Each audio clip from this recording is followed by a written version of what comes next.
The following Divrei Torah are in memory of my mother, Le'ilui Nishmat Rachel Bat Yosef Chaim Ruach Adonai Tanichena Began Eden. I would also like to commemorate the Yartzeit of my uncle, Le'ilui Nishmat Yosef Chaim Ben Gavriel Yaakov Ruach Adonai Tanichena Began Eden. Parshat Vayakhel begins, Vayakhel Moshe et kol adat B'nai Yisrael, Vayomer alehem, Ele hadvarim asher tziva Adonai la'asot otam. Moshe assembled the entire congregation of the B'nai Yisrael and said to them, these are the things that Hashem commanded you to do.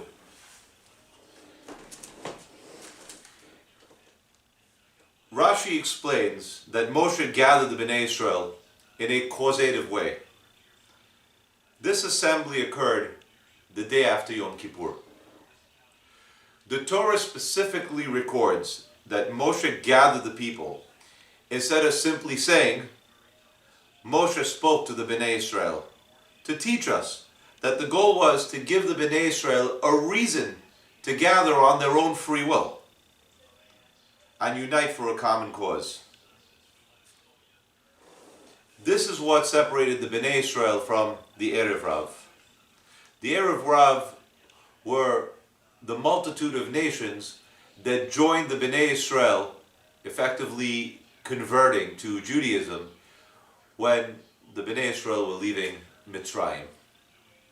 Moshe's goal was to identify and unify the B'nai Yisrael who shared the common goal and purpose in life, to live a lifestyle in a way that follows the directions of the Torah. The Torah records that when Hashem gave the Torah to the B'nai Yisrael, they gathered ki ish echad belev echad, as one person with one heart. The Gemara in Sanhedrin teaches us that when they did the Chet HaEgel, each Shevet had their own version of the Egel. They couldn't even agree on what was the proper way to rebel against Hashem. Therefore, Moshe brought the B'nai Yisrael together in order to reunite them under the banner of the values of the Torah, and then instructed them on how to build the Mishkan.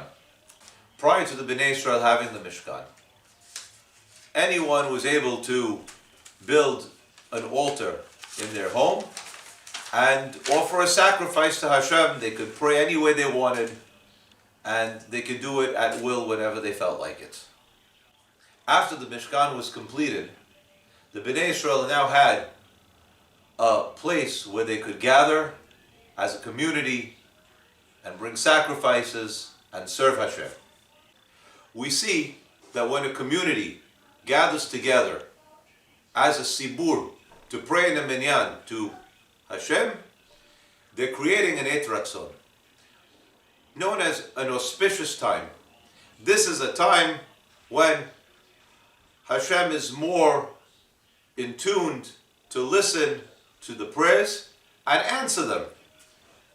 Rashi also felt there was a great significance to mention that the day of this assembly occurred the day after Yom Kippur. Usually, for the days before Yom Kippur and leading up to Yom Kippur, there's a tremendous sense of unity within a community. There's a tremendous sense of brotherly love within the community. People tend to be nicer to each other. They take on more stringent ways of observing the mitzvot of the Torah.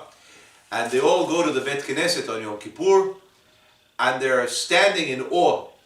The decorum on Yom Kippur in a Bet Knesset is par excellence.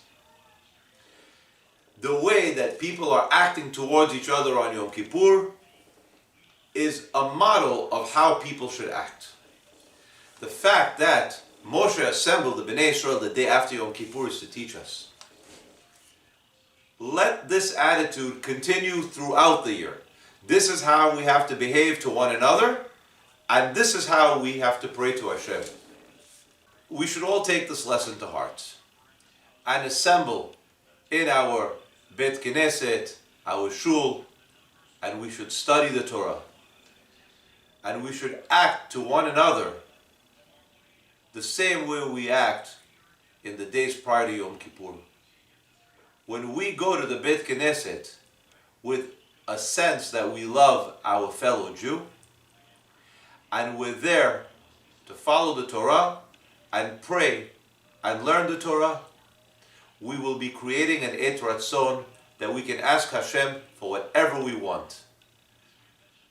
May Hashem bless us all, and that all our prayers should be answered.